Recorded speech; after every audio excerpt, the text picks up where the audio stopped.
сябры, добрага дня. Сёння 21 ліпеня, з вами зноў Алексей, беларус, які паехаў у Польшу на заробкі. Ось, мы зараз з вами знаходзімся на адной з самых высокіх кропак электрастанцыі Жырань у Варшаве. Ось яна, сама электрастанцыя. Ось, вырашыў паказаць панорамны від Варшавы вам. Вот, бачите, пик пик. Вот, давайте я вам пальцем скажем так. Вот этот пик. Это дворец моладзі у Варшаве. Паспрабую ставить вам фотоздымочек. Ось.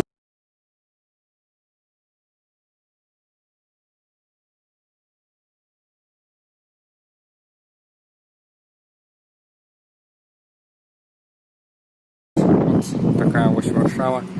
Значит, вышыня, з якой я здымаю, 160 метров прикладно, где-то каля 40 метров от узроўня земли, глебы, да. Вот мы бачим рыхтаванне, да, по-руску это леса, по-беларуску нам таксама будут леса, ще будуецца яна. На што звярнуў увагу? Вот, что датычыцца города Светлагорска, светлагорчане, всем привітанне. Все ведаюць, у нас ёсць у горадзе зала отвал. Паспрабую скинуть вам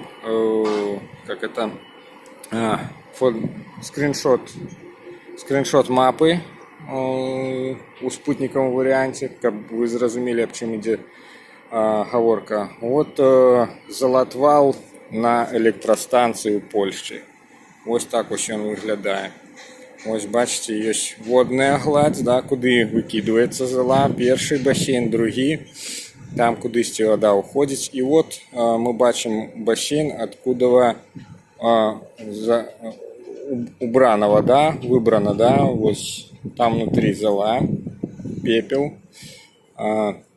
И вот такие вот контейнеры, вот один, вот другие, два контейнера загружаются в машину вот краном и увозится.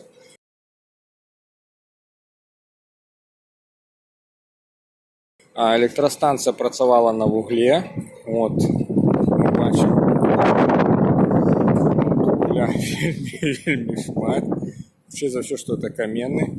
У Светлагорску электростанция калісьці працавала на торфе, поэтому Светлагорску есть так само залатвал. По параўнанню з залатвалом Жырані, гэта неба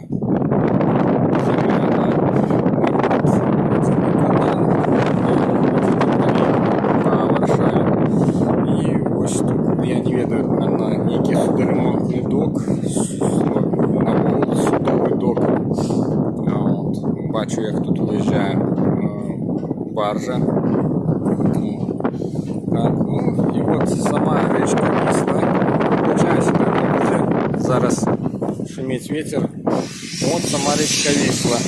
Як ранее распавядал вам, и она такая коричневая.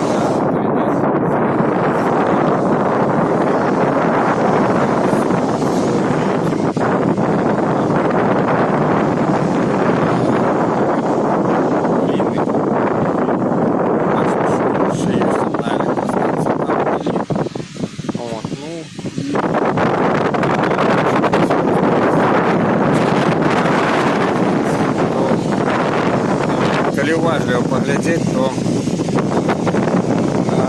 Варшаве ёсць вельмі вялікая колькасць неасвоенай глебы, да? То есть это нейкая лесаполоса. І вот ёсць нейкая частка, в якой будуюцца дома. Маецца на увазе шматвысотная, да, как это? Вот. Шматпавярховая дома. И вот, калі паглядзець там, где хмарачосы, да, то вот это основный центр. Ну и вот, калі вы бачыце чырвоныя дахі, это менавіта той старенький город, где находится замок Королев, по-моему, называется. Да, замок Королев называется. Ну, в принципе, вот все, что хотел розповісти, что показать. Всього найлепшого, до наступного разу.